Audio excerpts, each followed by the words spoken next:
Fire Emblem. Fire Emblem is one of Nintendo's longest-running game franchises. Beginning in 1990 on the Famicom, the series would help define the JRPG genre, receiving consistent releases over the decades. Its most recent entry, Three Houses, has been a runaway success on the Switch, and even its mobile game spin-off, Fire Emblem Heroes, has dwarfed Nintendo's other mobile outings in terms of profits. Clearly, this series has plenty of dedicated fans with the passion to give the series some well-deserved staying power. But try to mention Fire Emblem in a chat about Super Smash Bros. And you're bound to get some colorful responses. Well, it's time to rip off that band-aid and delve into the main question of today's video. Is Fire Emblem really as overrepresented as the Super Smash Bros. Community would have you believe? Let's find out. How's it going, folks? My name is Jacob and welcome back to the channel. Get your magnifying glasses out because today we're going to take a deep dive into some of these numbers. What a stupid joke. What the hell am I doing here? Now, if this is the first time you're hearing this Fire Emblem oversaturation complaint, then congratulations, you've never come across any of the toxic part of the Smash community online. But in all seriousness, I thought it would be a good idea to summarize the complaints that people have about Fire Emblem's representation in Smash before tackling the main issue. Fire Emblem content didn't appear in Smash 64, although Marth was considered for the game at some point in development. So the series would officially debut as part of the Super Smash Bros. Roster in its GameCube entry, Melee. Melee would feature Marth, the protagonist of Shadow Dragon and the Blade of Light, as well as Mystery of the Emblem, and Roy, who was added to promote his game, The Binding Blade. The two swordsmen were both quick in their movement options and attacks, and their playstyles revolved around careful spacing, mirroring the tactical gameplay of the Fire Emblem series. Marth was the base character in the roster, and Roy was added as a semi-clone of Marth. So while Marth's strongest attacks come from the tip of his sword, Roy's most powerful moves come from the hilt of his sword. Since Fire Emblem was Japan exclusive at the time, Marth and Roy were both originally going to be cut from the international versions of Melee, but they ultimately kept their roster slots in all regions. Most North American or European kids who grew up playing Melee couldn't tell you what a Fire Emblem was or what this weird Japanese guy was saying, but they were pretty positively received by the early Smash community. Fire Emblem's inclusion in such a high-profile game even led to the series' first localization outside of Japan, and the series has continued to release in the NTSC and PAL regions ever since 2003. Now let's fast forward to 2008. The US was in the midst of a subprime mortgage crisis, this weird YouTube website was beginning to take off in the mainstream, and an 11-year-old me was picking up his copy of the newest Super Smash Bros. Game, Brawl. This time Marth was back from Melee, but Roy was cut in favor of Ike from Path of Radiance and its sequel game, Radiant Dawn. While Marth's playstyle remained mostly the same, Ike was given a unique moveset to differentiate him from the other spiky red-haired kid. Ike acted as a large heavyweight fighter with a long reach and powerful attacks, but at the cost of laggy smash attacks and poor horizontal recovery. Fire Emblem was back down to 2 fighters, and now that the series' interest had been spiked through its first worldwide releases, things were looking up for the tactical series. Then came Smash 4. Smash for 3DS and Wii U launched in October and November of 2014 respectively, and they harkened the return of both Marth and Ike. This time around, Fire Emblem also got 2 new reps in the base roster, Robin and Lucina, both from Fire Emblem Awakening.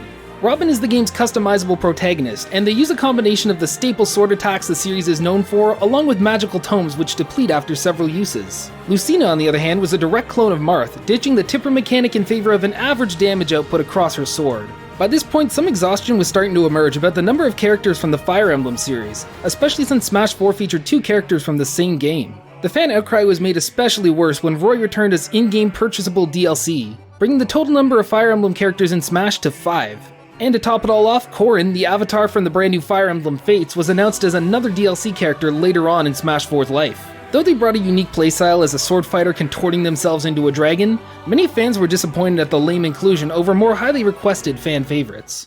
This brings us to the current situation in Ultimate, where the "Everyone is here" tagline meant that all 6 previous Fire Emblem fighters would be coming back. On top of that, the base roster added Chrom from Fire Emblem Awakening as an Echo Fighter of Roy, whose only notable tweak was a swap to an Ike-style vertical recovery move. This angered some of the toxic fans, but what really broke the camel's back was the reveal of Byleth from Fire Emblem Three Houses as the final character in the first Fighter's Pass DLC. The toxicity and resentment towards the series was made the most apparent during this time. Byleth's reveal trailer was bombed with dislikes on YouTube, angry rants flooded social media, and blind Fire Emblem hatred was more extreme than it had ever been. Now that Fire Emblem had 8 fighters, many Smash players resented the series for stealing slots from more deserving characters. Why does this fucking lead bait simulator deserve more characters than insert series here? Fire Emblem sucks, insert favorite character is way more deserving of a slot than the 8th Marth.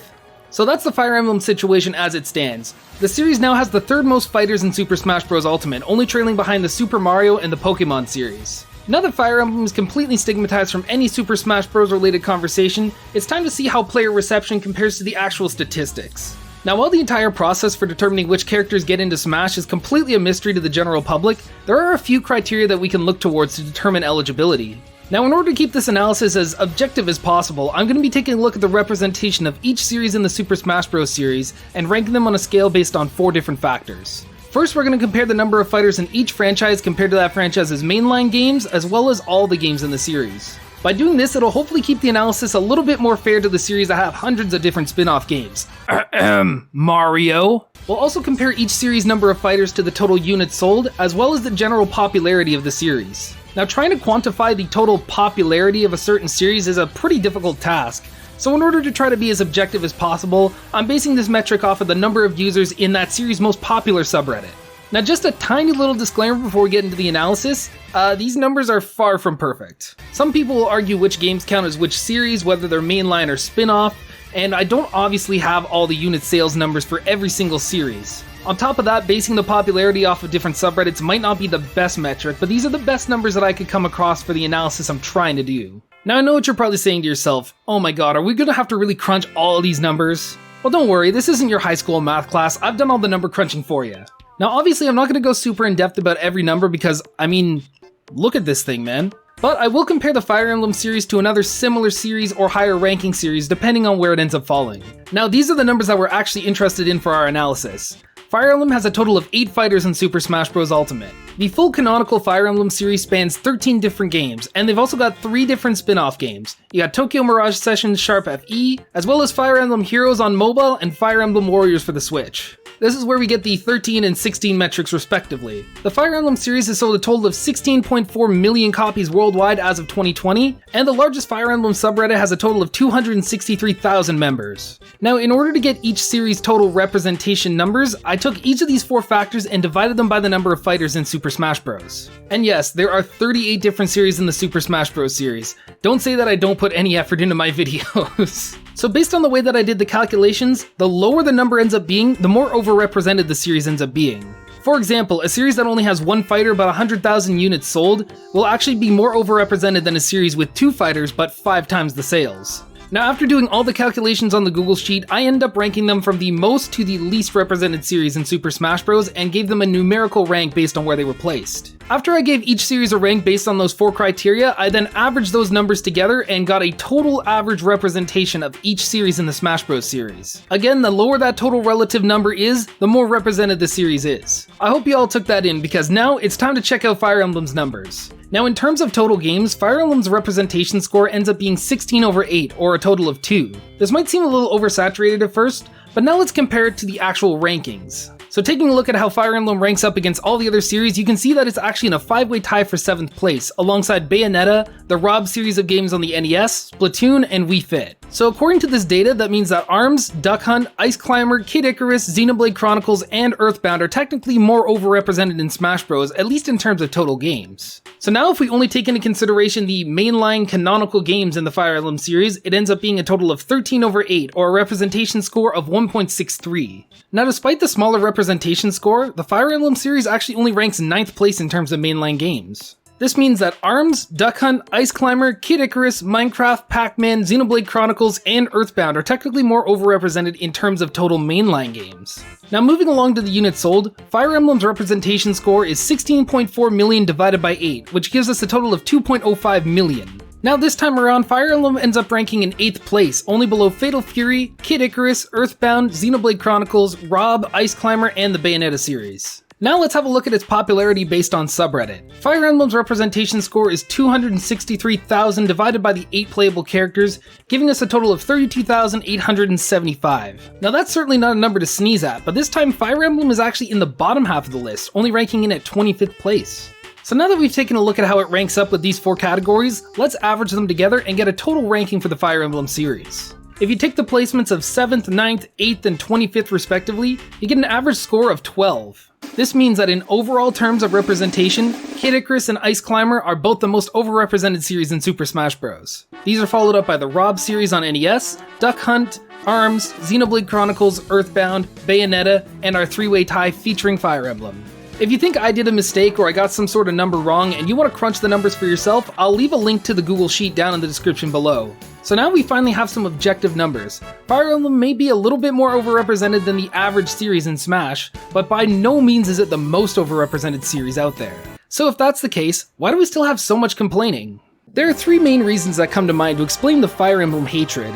The first would be the number of fighters compared to the other series that make up Super Smash Bros. Fire Emblem is difficult to properly represent in Smash since each game follows a different character in a different world and a different timeline. So if you want to give the series the representation that it properly deserves, you'd need to include a larger number of characters than a series with the same handful of characters in the same linear timeline. Hell, I'd argue that the characters already in the game do a pretty good job at representing both classic and modern Fire Emblem. But why does the exponentially more beloved Legend of Zelda series only have 6 characters, 3 of which are different versions of Link? The Zelda series is an icon in gaming after all, so doesn't it deserve the same, if not more characters than Fire Emblem? While many people, including myself, would say yes, it's pretty difficult to do that without removing any characters on the roster. The only other answer would be to add an enormous number of characters to the roster in order to make up for this differentiation, which is highly unlikely to ever happen. The second reason for the backlash would be the lack of interest in Fire Emblem from the general Smash community. Smash is a fast-paced action platformer fighting game, while Fire Emblem is a slow-paced tactical role-playing game / dating simulator. While some overlap between the fans of both series is inevitable, the vast majority of Smash's fanbase just aren't that interested in this weird anime tactic game. To test this hypothesis on a small cross-section of the community, I polled YouTube users about the relationship between Smash and Fire Emblem on the community tab a few weeks back. Out of the nearly 1,000 people who responded, the vast majority did not play any Fire Emblem whatsoever. So chances are, if you don't have any interest in Fire Emblem, you might not be so happy that 8 slots on the Smash Bros roster are reserved for this niche weeb game. While it might be popular on its home island of Japan, the rest of the world just hasn't quite warmed up to the series in the same way. And the last factor that contributes to the Fire Emblem hate would be the homogeny of the movesets between the different characters. Marth is very clearly used as a template for any new Fire Emblem rep, and his formula has been reused a number of times with many of the new reps. Just think about it for a second. Marth has a direct clone in Lucina, a semi-clone in Roy, and a direct clone of a semi-clone in Chrom. It's also worth mentioning the copy-paste nature of Marth's downbeat counter move, which has been replicated in 6 of the 8 Fire Emblem fighters. Outside of the Smash series, each of these characters are unique in their own games with a properly fleshed out storyline and character arc. But by removing their character development and plopping them into Smash Bros, their similar visual and gameplay designs make them feel like different flavors of the same old Marth. This homogeneous design has spawned dozens of sarcastic memes. Oh, Roy is just Fire Marth, Lucina is just Girl Marth, Corrin is just Feet Marth, and so on and so forth. Even in the case of characters with completely unique movesets like Robin and Byleth, they also tend to get lumped into this argument because of the general distaste for the Fire Emblem series. So that's the overall situation, the numbers, and the reasoning behind Fire Emblem's overrepresentation in the Smash Bros. Series, as well as its terrible reception among fans. While it may not be the most overrepresented series in Smash Bros., people are still upset that there are so many different characters that play so similarly from the same franchise that not a lot of people really care about outside of Japan. At the end of the day, I may not be a Fire Emblem fan, but there is certainly a lot of overbloated hatred for the series amongst the Smash community. Feel free to politely let me know your thoughts about this whole argument in the comments down below. And if you enjoyed this style of video, please be sure to give the video a like and subscribe to the channel if you want to see more like this. I don't do a ton of scripted content on this channel, but if you guys like it, I can certainly try to do more. Looks like that's all my time for today, so until next time guys, take care.